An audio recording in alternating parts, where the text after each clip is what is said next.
বাংলাদেশকে দুর্ভাগা মনে করেন আমিরাত অধিনায়ক।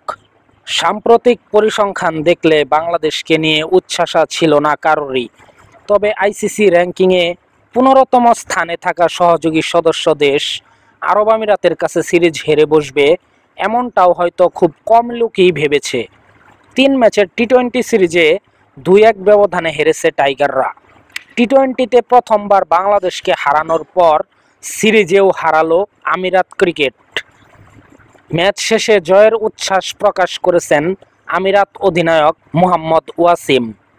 নিজেদের পারফরম্যান্স নিয়ে খুশি আমিরাত অধিনায়ক। প্রতিপক্ষ বাংলাদেশকে কিছুটা দুর্ভাগাও মনে করেছেন তিনি। সিরিজের 3 ম্যাচের সবকটিতেই টসে হেরে আগে ব্যাট করতে হয়েছে বাংলাদেশকে। শারজার কন্ডিশন বিবেচনায় পরে বল করার ফলে শিশিরের প্রভাব একটু বেশি থাকে। আমিরাতের অধিনায়ক এখানেই দুর্ভাগা ভাবছেন বাংলাদেশকে। গণমাধ্যমের সাথে আলাপকালে ওয়াসিম বলেন, দ্বিতীয় ইনিংসে শারজা স্টেডিয়ামে বল করা কিছুটা কঠিন হয়ে যায়। তারা বল ভালোই করেছে, ভালো খেলেছে। এখানে শারজাতে কাজটা সহজ নয়। আমি কখনোই বলতে চাই না বাংলাদেশ খারাপ দল বা খারাপ খেলেছে।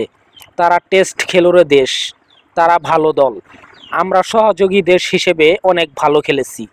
তাদের ভাগ্য কিছুটা খারাপ ছিল, সব ম্যাচেই টস হেরেছে। দ্বিতীয় ইনিংসে বল করতে হয়েছে তাদের বোলারদের, কাজটা কঠিন ছিল।